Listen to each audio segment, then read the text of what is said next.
are my checklist girlies. Are you with me in that you learned that if you just do A, B, and C, that D should be the outcome and you should be able to predict and control those results? My name is Elyssa Smith, and this is the Unlock Your Blocks podcast. And my guest today, Lauren Prasek, is going to blow your mind with how she actually helps women come to a more resilient and more holistic perspectives, which is so much more gentle for us, isn't it?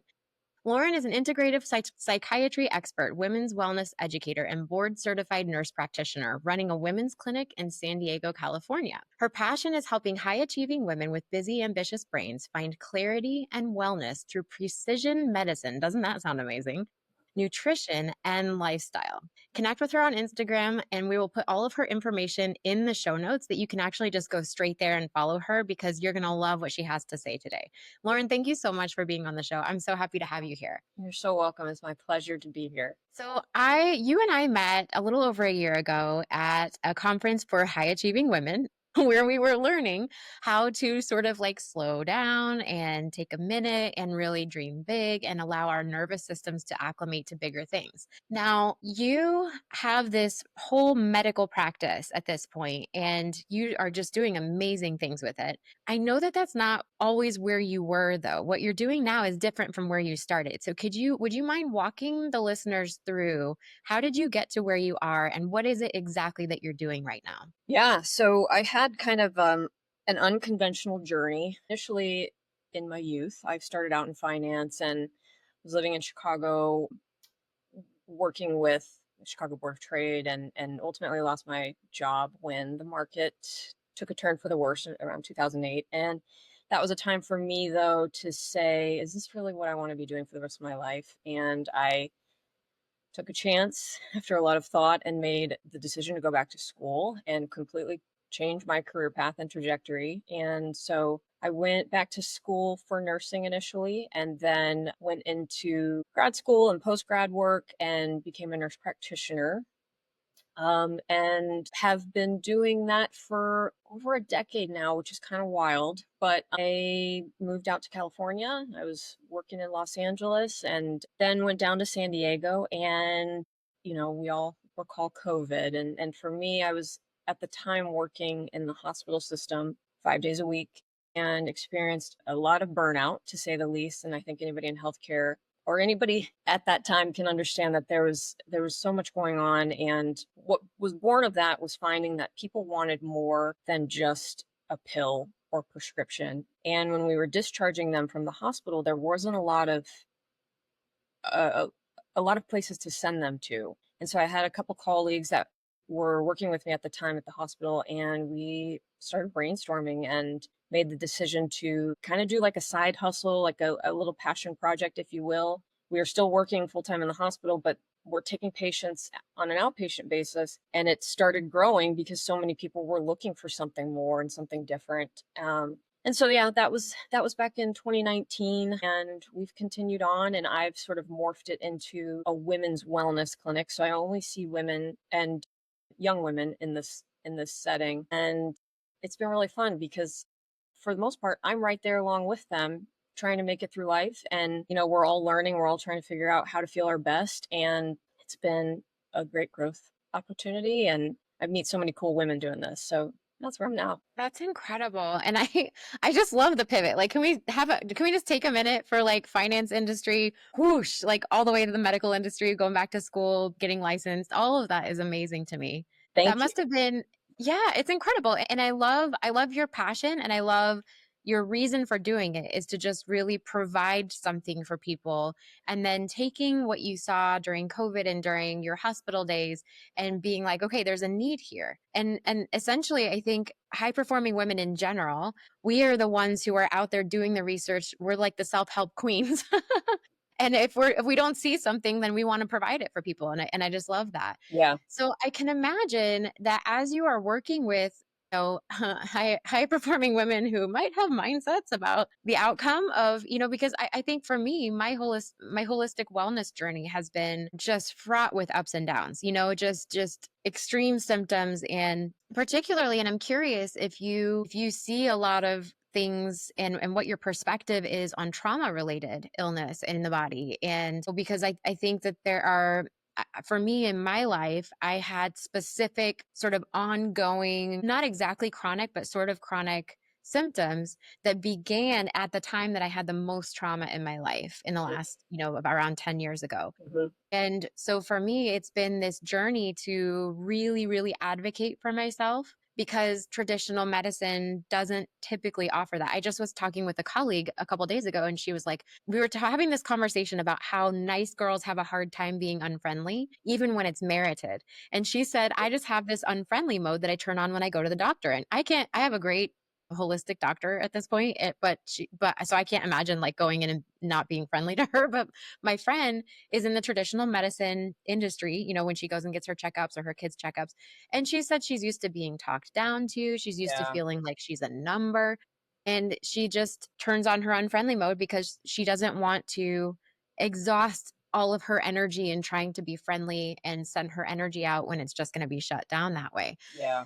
So I'm curious, what kinds of things are you seeing that are bringing women to you for the holistic perspective? I mean, are you specializing in one specific area of illness or symptoms? Are you seeing a lot of different things come in? What does it look like right now? Like, what's the dynamic in your practice? Yeah, so I can touch on that, but I think one thing that you said that's really important and something I try to instill in the patients that I do see and just in like the education that I do on social media and things is allowing women the space to figure out how to advocate for themselves no matter what the medical setting is, because I think women often get dismissed. I've had the fortunate experience in training with exceptional healthcare professionals who have for the most part had really good bedside manner, but then you see the ones that don't hear the patient. They are going through the protocols. They're theoretically doing their job, right? And they're good at that, but not seeing the whole picture.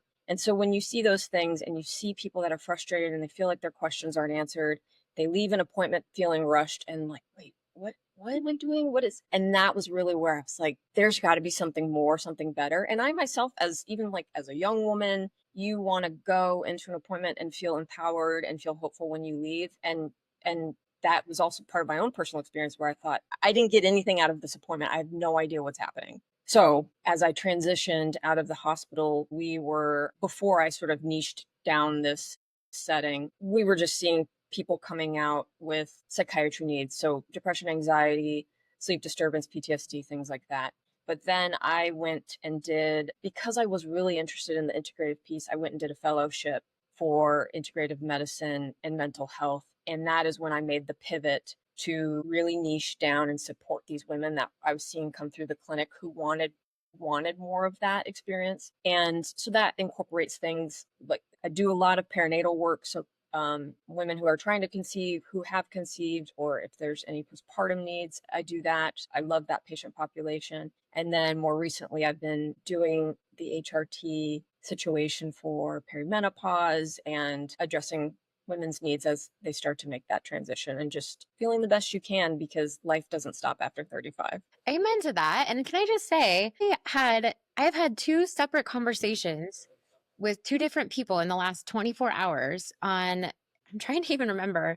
I mean, just different touch bases. One was with a client and one was with a person whose podcast I'm going to be on, talking about this idea that women over the age of 40 are just done. Like that's a societal belief. Like 40, 45, like you're just done. As soon as you're not fertile, we have no use for you. Mhm. And so that, I mean, there's an upsurge right now of people saying that is not true. Like, heck no, don't count us out. And, there is care and there has to be talk about perimenopause, menopause, and all of the different things in between. So I love that you're including that now because it really is a part of the population that's been so marginalized. And can just think about the more recent generations of women and career oriented women, um, or not, doing big things, though, doing things that women didn't have the capacity or weren't really encouraged to do.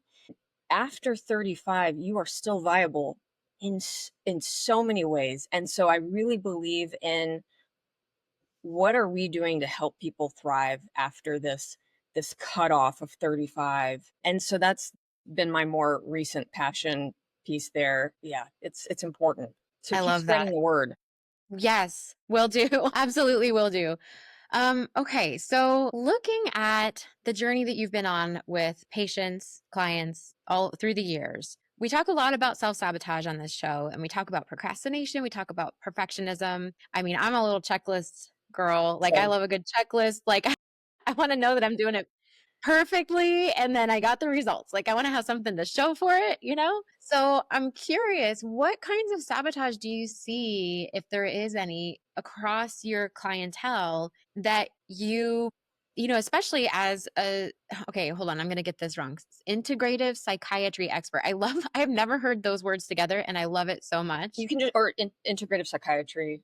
Integrative Yeah, psychiatry. Yeah. I mean, it's just so cool. I've never heard of integrative psychiatry. So maybe this is two different questions. Maybe one is, can you talk to us a little bit about what integrative psychiatry is? And two, what do you see from that perspective that gets in the way of women who are trying to help themselves with their health? absolutely. Okay. So I think it's important to note that I am trained in and I do still practice traditional medicine. So prescribing Yes. medications, traditional diagnostics that we use here in the West, and things like that. Yes. Integrative psychiatry incorporates and sort of fuses traditional medicine with a more holistic approach, meaning like mind, body, spirit. So a human being has so many more components to them than just a symptom that requires a prescription. So integrative medicine is meant to address root cause needs. So with regards to psychiatry, when we're say depression, somebody reports low energy, low motivation, they don't really enjoy the things they used to do, love doing,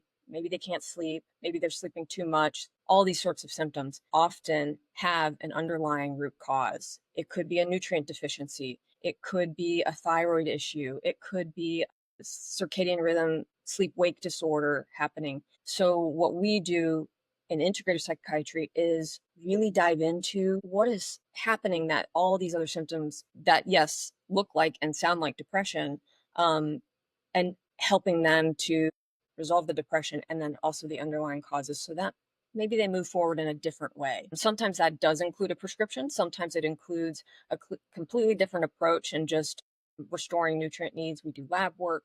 We look at a number of different things in terms of neurotransmitter, gut health, all these other areas that are kind of missed in general psychiatry. And so it's really cool to deep dive with people. And especially if they've never had the opportunity to do that and they always just leave with a prescription for Zoloft. And it really empowers them to have some control over their own body and the choices that they're making. So that's how I see integrative psychiatry.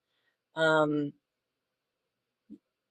does that help? Yes, so much. That makes total sense because I know what functional medicine is, right? I know what integrative, medical, from like a looking at your organs perspective Sure. is. And I just had never heard it with psychiatry before. And I just love that. I love looking, obviously, I mean, what I do is I help people look at the root causes of their Yes. sabotage. There's a Yes. reason that's a symptom. And yes, we can just like cold turkey try to stop procrastinating or try to stop your perfectionism from ruining your life and keeping you overthinking and burning out. But if you don't look back at what maybe there was big T, little t, tiny t Mhm. trauma somewhere under that, and it caused your body to feel unsafe in a certain way so that it coped in a certain way. Right. And I think it's the same with medicine. It's the same with how your brain works. It's the same with, psychological concepts in that something was the impetus for a change in the direction to where you now see a seemingly negative, like I'm putting air quotes because I don't think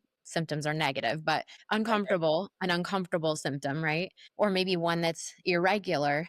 And if you just say, okay, here's the Zoloft. And the thing is, I have recommended to a number of my clients that they go get assessed for, like some sort of anxiety med Sure. just while they're recovering from their big trauma. Right. Yep. And something maybe just to get, I mean, and it's amazing what it can do. And I've been on medication on and off in my life. And also, if I'm not doing the other things in my life to actually help the underlying stuff, Yeah. then we're missing a piece of it, right? But Yes. the honestly, the temptation for my little high achiever self is like, let's just fix the dang thing. Like, let's just Totally. fix. So I'm wondering, like, do you deal with this kind of impatient? I'm calling myself impatient. This kind of impatience in your clients, or like how does it look? Do they ever get in their own way? Because I know I definitely do as a self-helper, Yeah. who is trying to fix everything. Yeah. So important things that you said there is, and this is important. Another important thing to note is medication can be life-saving. So just by no means do I say against that. I like to tell people this is often a tool that helps us dig you out of a really dark place. Maybe when we're working on these other things, this helps us get along a little bit easier or faster. That said, yes, I do get women who are, all walks of life, but are in positions where they thrive in productivity and work, work, work. I'm here, I'm showing up, give me the prescription. Like you said, give me the checklist and let me get out of here. But they're also seeking me because the access to me is a little bit different than a traditional clinic.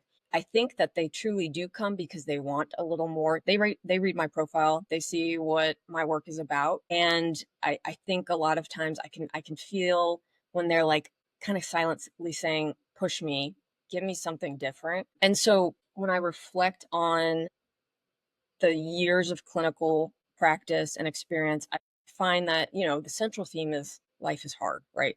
But that's the point. Over the years, I've really gotten into Stoic philosophy. If anybody's familiar with Ryan Holiday out there, he's really brought that work to like a mainstream way. And there's a couple other influences, but those tenets really align with the work I do and what I see every day. And there's like these three specific tenets. The only certain thing is uncertainty.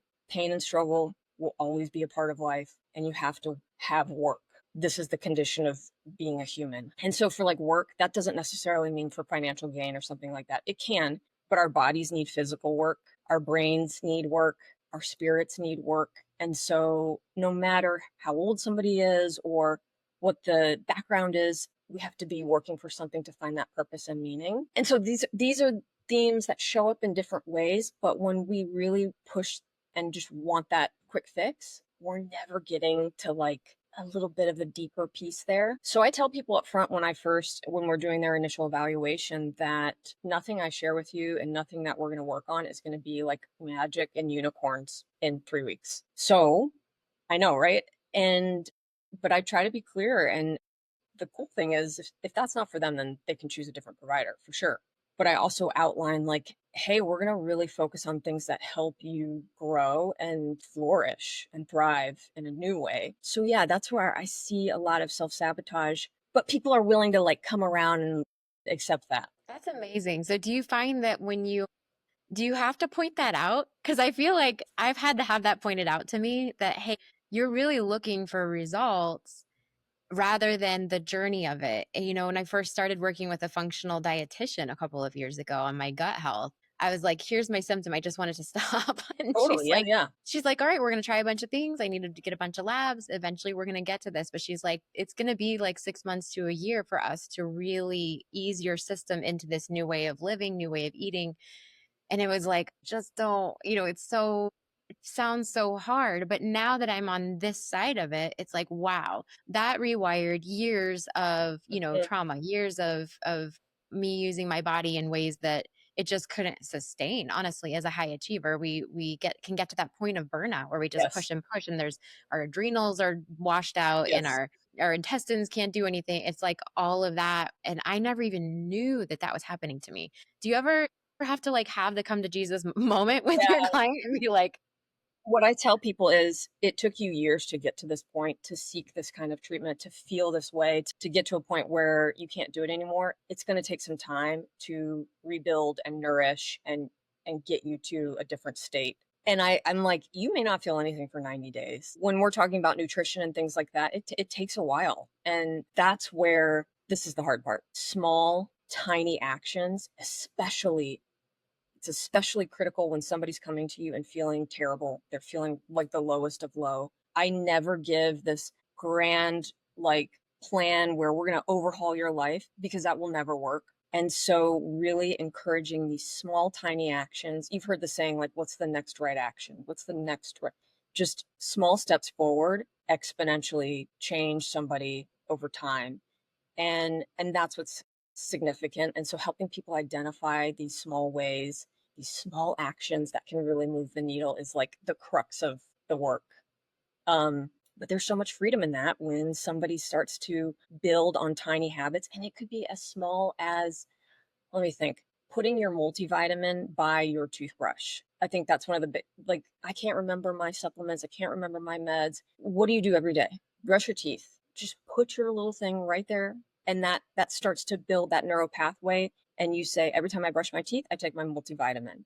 You don't do anything else for 2 weeks. You just get consistent with that. And then we add something else in. And so we try to take that self-sabotage and just build little by little better habits. I love that example because one of the things that I work with my clients on is doing nervous system exercises on a daily basis. Because if they're in a state of fight, flight, freeze, fawn on the regular, it affects everything, right? Like the immune system, it affects your digestive system, it affects Yeah. everything. And it causes it to be really hard to overcome traumatic triggers that you encounter on a daily basis, even if they're small and it's from hidden trauma. So I remember the first time that I got told to take a tiny action. And I one of my upcoming emails to my audience this coming month is about this. I like the day that I stopped rolling my eyes at bubble baths because I was like, this is the stupidest. Like, if one more person tells me to do self-care, like I do not need more bubble baths. Like I need to feel better. Like I need for my knees not to be swollen. I need for my stomach not to hurt. I need to Yeah. not have migraines, like don't tell me to take a bubble bath. I was so mad. And I kept getting that message of like, we'll just choose one small thing. And I'm like, okay, fine, I'll do a small thing today. Then what tomorrow? And they're like, another small thing. I'm like, no, that's not enough results for me. I just got to get Yeah. the results. I've always been such a results fiend. And that is such a coping technique. Mhm. That is something that starts for us when we're little. If we had affection that was based on performance and results, if we had our needs met better when we performed perfectly, got straight A pluses on our report card. And that was my case. I never had abuse. I never had lack, but I definitely got more attention when I performed, quote, perfectly, air Yes. quotes again. And I think it just created this performance based self worth for me. And I see this in so many high performing women that I work with that if you can't do something that's heavy hitting, it feels lazy. It Yeah. feels pointless. It feels cheesy. It's just I can what? So relate to taking my multivitamin is going to solve my chronic illness? Like, are you kidding me right now? But then when I started to do that, I started to understand that it was more about the general state of my body and my mind rather than the results. How do you keep people motivated when the changes can be so subtle at Yeah. first? How do you keep them their head in the game? That's a great question. It's not easy, especially when somebody is again not feeling great. They're not coming to you because they feel good. They're coming to you because they're struggling. And so it is hard to get traction when they're not feeling much in the beginning. I will do things like tracking like a mood journal. And so you don't have to write lengthy sentences, but just at the end of the day, write or rank your mood 1 to 5, 5 being good, 1 being terrible. And we start to see visual patterns because I think people need to also see something tangible, not just like, do I feel better? And when they can have 4 weeks of data and we meet again and we say, look, actually, like your numbers changing, that creates a positive reinforcement. And then also that habit stack. I'm a big habit stack girl, but that habit stacking thing with the multivitamin, we try to associate it with something that's positive. Not that brushing your teeth is positive, but we don't want it to be like a chore or something negative. So if they enjoy having their cup of coffee or their cup of tea, doing it in conjunction with something that is a positive experience in their day. So that can be helpful as well. So it also takes on a positive connotation. But that is hard. Motivation is hard. And I think that's why I try to be really upfront with people and say, this is going to be about little small changes over time, not a major overhaul that you can't stick with and stay consistent with. Absolutely. I think it's that way for really any growth, right? Mm. Because any growth, any change, our brain, our nervous system is going to be fighting it. Because whatever got you here was your survival techniques. It was your coping mechanism. So whatever that looked like, I mean, for me, I just feel like I just killed everything in my body that was good because I kept exposing myself to these toxic relationships and abusive situations and just assuming that acid stomach aches every day were just because I was a weak human who could not tolerate normal amounts of pain. It turns out I have a great pain tolerance. And in fact, that became the problem. I was tolerating way too much unacceptable behavior from the people around me. And, that was all my survival technique.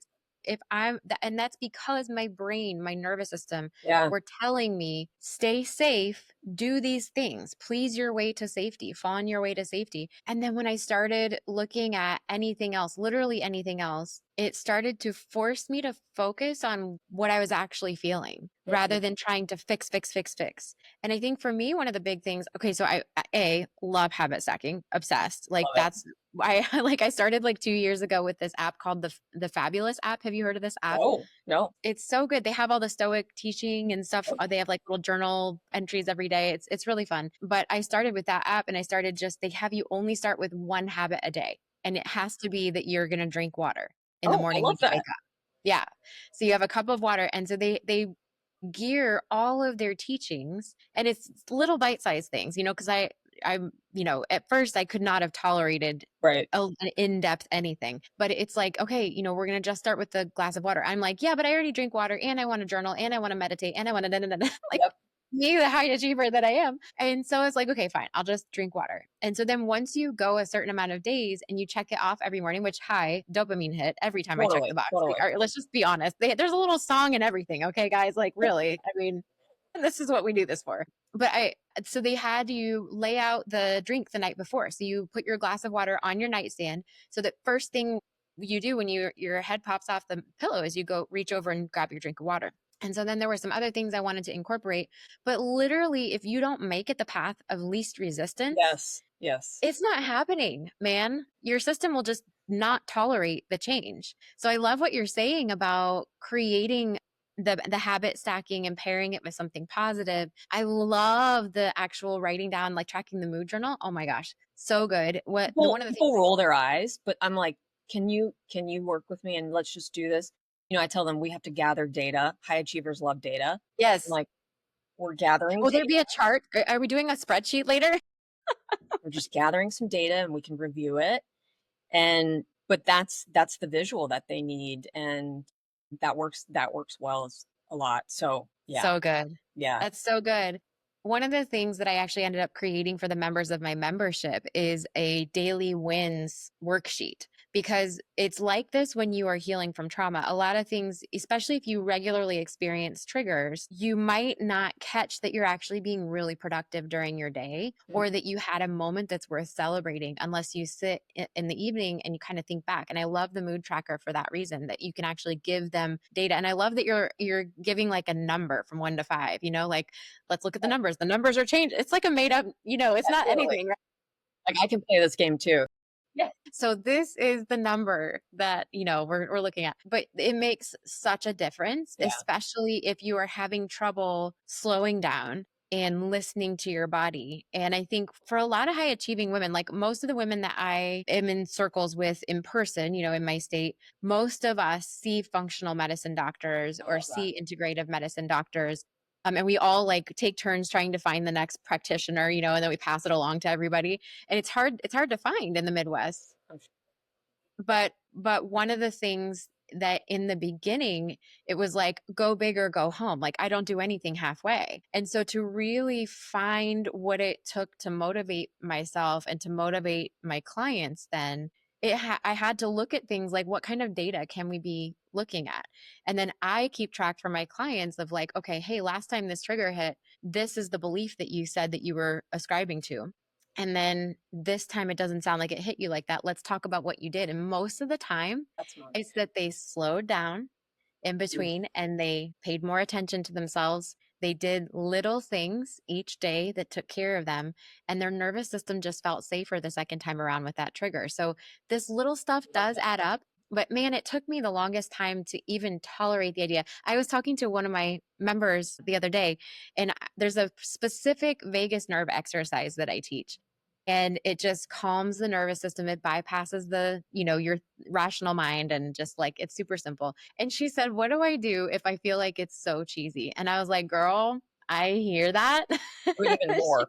I was like, I totally hear it. And so you have to figure out, why is your brain judging this Oh baby yeah, step? yeah. Why is it judging this baby step? But I just love it. I love that you're meeting all of us high achievers where we are. You're like, here, you're going to create some data. Well, look, I can relate, and so this is stuff we're all learning along the way. Can I tell you something though about that brain gut axis you mentioned. Yes, please. So when you ask people just to describe anxiety or like irritability and uncertainty, a lot of times women will report it's in their gut. Yes, that's where my Nausea, loss of stomach ache. appetite, Yeah. stomach ache, diarrhea, all that stuff. 90% of serotonin receptors are in the gut. We think it's all in the brain. But so the saying like trust your gut, gut instincts, it's because serotonin is the neurotransmitter that helps us feel content, calm, happy. And when things are out of whack, it oftentimes starts in the gut. And that's when people will start to, report symptoms for GI stuff.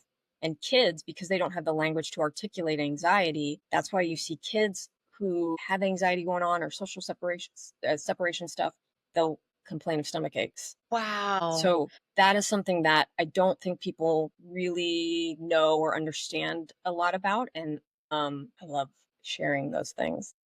I mean, it's mind blowing, right? The first time that I ever heard something like that was a few years ago when one of my functional medicine people said that she calls the intestines the second brain or the first brain because there are more neurons or for sure more stuff like the receptors for serotonin, but there was some generalization that she made that it was like it's more of a brain than even your brain is. And it blew my mind, but it makes total sense, right? Because Yes. that's Yeah. where I feel my gut instincts is in my gut. It's amazing. Yeah, incredible. Thank you for sharing that. Yeah. Body's So, amazing. yeah, I love that. So, if there's someone listening today and she's like, oh my gosh, this is what I'm dealing with, and maybe she's dealing with some sort of psychological or physical symptoms, and maybe she's just feeling that like, oh, I'm just so at the end of my rope with everything I've tried. I mean, I've even had clients who have like been to the Mayo Clinic to try Mhm. to check out their symptoms. Because do you ever get people in your practice who have tried everything and been told there's nothing wrong? Oh, totally. Or my labs look great, but I still Yes. feel like crap. Yeah. Every Yes. day. Oh my gosh. I had a client once who went to the Mayo Clinic and she has serious abdominal swelling. Like she's this little tiny person and then she has this swelling in her abdomen. And they literally told her, well, nothing's wrong. Like it's probably just, you're just aging. And it's just like, are you kidding me? Anyway, so I digress. If there's someone listening today and she's really feeling stuck with her health right now, and she's feeling overwhelmed because there are so many options out there about like, what kind of help do you need? And can your insurance pay for it? And da da da da, like all the different endless questions. I had a client who calls this, it's a micro pile. Uh, It's like a pile of things. It like looks small, but it's like so many decisions on top of each other that it just yeah. never gets done. So let's say we have somebody listening today and she's just like, I don't even know where to start. What would you recommend for her if she's looking at mental or physical health and her next steps? I think that an empowered woman who has like a clear, distinct idea of what is ailing her can really get her point across better if she does go back to a provider. Having a list, I think people are afraid to like bring too much to an appointment, but I tell people if you have clear, succinct thoughts that you want to get across and not feel rushed in an appointment, you can say, hey, I'm experiencing X, Y, and Z. These are the things I'm here to address. Make that very clear and make sure that you are getting the answers that you need before leaving the appointment. And if the provider can't give you what you need, you can ask them, do you happen to know anybody who could help me, who could guide me in this direction that I'm trying to go? Because everybody knows somebody in every specialty. So most providers are going to have somebody they can refer you to if they can't. And so just being really clear and asking about that because no one's going to advocate for you the way you're going to advocate for yourself. A provider that's really busy may hear these things that you need, but if somebody doesn't speak up and say, can you send me somewhere? Can you give me some names? They might not have the forethought to say, I'm going to send you home with this. So just ask people that are interested, because I'm in California only, but people that are interested in colleagues of mine that did similar or the same training program. There's a website called Psychiatry Redefined. You can go there and type in your zip code and find people that are trained in integrative psychiatry in your area or surrounding area.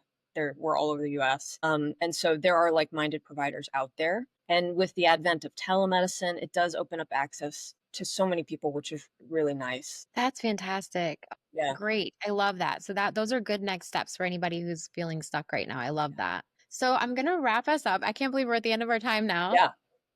So, okay, this is totally unrelated, but it's something I ask every guest. What is your go-to pump up song that really resets you? Oh gosh. Um, well, I think it depends on what I'm getting pumped up for, but I love Elle King. She's like a bluesy gal that is really fun and sassy. And then I don't know. That's hard. Yeah. I have a different one for depending on the mood and depending what I'm getting ready for. Yeah. Yeah. I just had a guest on and she has one specific pump up song like before she goes on stage to speak to people. And then she has a totally other thing when she wants to just chill and reset. Yeah. I Yeah, like that. It's hard. it is hard. And then when you only have a couple of minutes, what is your go to way that you take care of yourself? Do a little self nurturing, self care? Yeah. So I think the best example I can give is when I have 3 minutes between patients and I really need to like shake off the energy and start fresh. The Joe Dispenza has a change your energy meditation. So I'll put that on really quick, even if I'm not like sitting there meditating, just having that, those words and that reset.